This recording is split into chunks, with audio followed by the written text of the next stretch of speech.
Well, joining us to shed some light on that particular matter, Emmanuel Esangbedo, public affairs analyst. Thank you for coming on today. Thank you, I appreciate it. Well, listening to that report, I mean, one wonders, do you think that young people have realized their pride of place, particularly as it has to do with these elections, to the extent that they're keying into it positively? I would say not really, because there seems to be this divide. We discovered that the candidates, those who are vying for elective offices, are not really communicating effectively. They're not telling us things we want to hear. And before now, we've always felt, okay, it's a recycling of the same set of people. Can we have an emergence of fresh minds, people who can speak our language, people who can communicate with us, people who know what we're going through, people who know how we're feeling?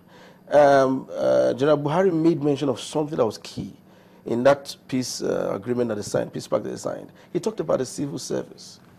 I've approached the civil service before for certain things. It's a terrible experience. If you want to work, those who want to get jobs there, those who want to provide services there, it is terrible. They start asking you for money.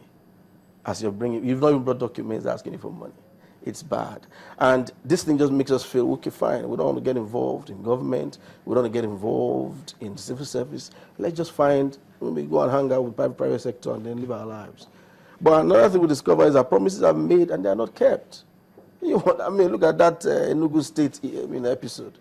That is, I mean, we ask ourselves, how much money do you really need, you know, as an elected officer?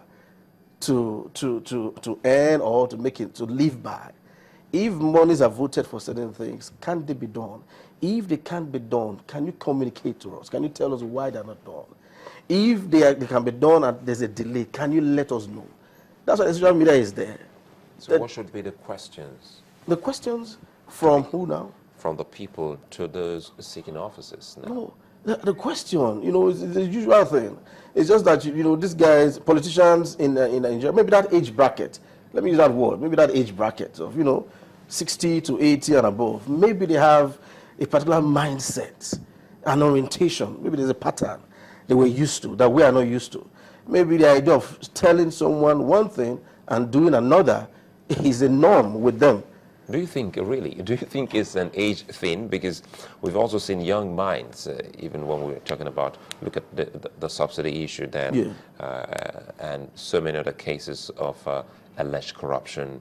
We've seen younger persons also being mentioned, and even younger persons have been on the saddle, and some haven't actually performed well. So how do you really gauge it if you want to put it on an age bracket to say, maybe the older generation, as the president did say, my generation has failed you people.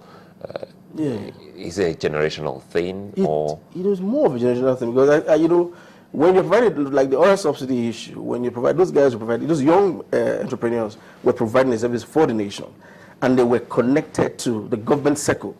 There was a government desk that they was able to present or provide those services for Nigeria, but through those departments. And you have individuals there. So they still have to go through the same old, our fathers, as it were, you have to go through them again to deliver to us. So that's a problem. If it was a direct service, I don't know how that would have worked. Perhaps it would have been different. But in the private sector, you have direct services. And you have old and young, you know. But, you know, I just believe that for now, there should be an emergence of fresh minds. It could be old and young. But at least, you know, minds who want to listen.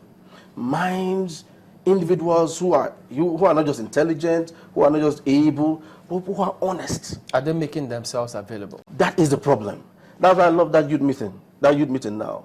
You know, we need to emerge. Because there are a lot of young people out there, professionals, illiterates and literates, artisans and business people, medical doctors. You'll be shocked to find out young medical doctors, 28, 29, they go into the theater and deliver in suburbs in this country. I'm telling you, go to Asaba, go to even Ekpe.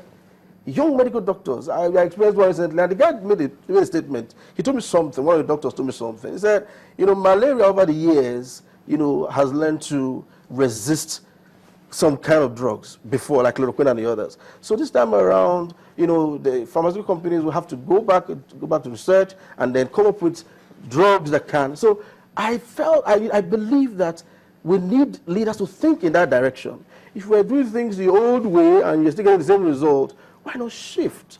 Why not come down from the higher horse? I don't know how you would do it, but try and get in touch with people, you know? And the idea of living flamboyant lifestyles and driving all that expensive vehicle and you're on the convoy and you're driving through the street and you see these boys who are not, you know, well fed, no job at all, it gets them. You're going to be driving something home. And then the next day they turn to violence. So you know, usually people say that for young people, they're still looking up to say, well, I will get there too. And, you know, so what you find is that when they do eventually get there, they tend to perpetuate what it was that they saw, you know, former leaders do. But that's a gateway issue. That wasn't quite right. We call that a gateway issue. Sorry to interrupt, my dear. That's a gateway issue. If they are to pay their way in, that's why I talked about emergence of a crowd. It has to be en masse, a large number of people. One of the things I was, you know, going to ask you is the method of reaching out. You say that, you know, the older generation needs to reach out. They need to speak the language of younger people. But one of the things we've seen as a constant when elections are close at hand, the manner of campaigns, what you find, rallies, rallies, and rallies. Do you think that these rallies are an effective way of getting across to people? No, they don't. You see, the truth of the matter is that they don't have it. Even, let's not go religious, but at least we can draw some, you know, some analogy from there, where even God himself had to bypass a particular generation to move another generation to the promised land. Even God himself, who created these men, he had to wait, let these guys go. And even the letter says, when the last of that generation had gone, he now, you know, moved those guys in. You know, there's something about a group of people who have lived 20 years, 30 years before another group of people. It's a big deal. A lot must have gone on. There's a mindset, there's a mind frame. So they do not really have it. They want to do it. It's okay to have that desire. Well, how else would you suggest? They don't have it. I was asking about the effectiveness of rallies, you know. Yes, rallies. The campaign rallies that we see. If you say that the campaign rallies are not effective, what other methods would you advise or advocate for, you know, leaders to pass their message across to young people? Well, that's what I said. You know, that's what I said. They don't really have it. That's the truth of the matter. Who doesn't have it? That generation, they don't have it. If you're above, if there's anybody above 65 right now, he does not necessarily. He does, as far as I'm concerned, they cannot speak the language of the young people. It's not possible. It can't work. That's why even the president said it.